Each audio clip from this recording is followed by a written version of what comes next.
Sa programang Counter Blessing ni dating Governor and Congresswoman Cherry Domingo Umali ay ibinahagi nina Engineer Gerald at Chris Villa Silao ang kanilang makulay ngunit makabuluhang paglalakbay mula sa long-distance relationship, pagsubok sa board exam hanggang sa hamon ng buhay may asawa at kalusugan.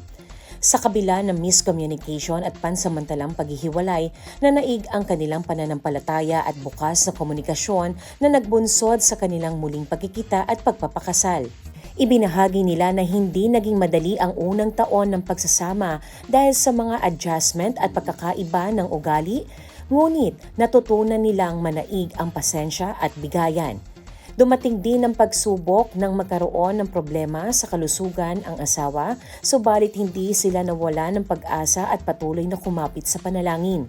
Ayon sa kanila, naging malinaw ang direksyon ng kanilang pamilya nang mas pag-ibayuhin nila ang kanilang paglilingkod sa simbahan at paglalagay sa Diyos sa sentro ng kanilang relasyon.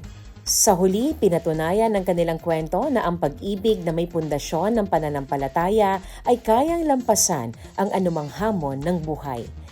Sa experience ko po na bilang couple, para mas mapatibay natin yung relationship natin, although may mga differences kasi hindi maiwasan.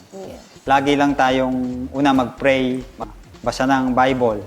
Sa experience ko nga po, walang hindi nasagot si Lord. Basta may kailangan ako, magbasa lang ako. In due time, in right time, hindi po late, hindi advance. Hindi lang basa, i-apply mo lang sa buhay mo. Sarili mo, sa workplace, and sa family mo. Yun lamang po. Pray together po talaga. Kasi may kanya-kanya din kami devotion. Hindi na niya ako ginigising minsan pag nagpe-pray siya kasi pagod ako sa pag-aalaga ng mga bata. At ako din minsan, nagpe-pray madaling araw po kasi yung devotion ko. So basta pag kami po talaga dalawa, sabay na nag-pray na nag-unite kami, really the presence of the Lord. Every day po talaga, nagpe-pray po kami. Every day namin, sinasama namin yung anak. And then, know that the power really is. Kasama si Elsa Navalio, Shane Tolentino para sa Balitang Unang Sigaw.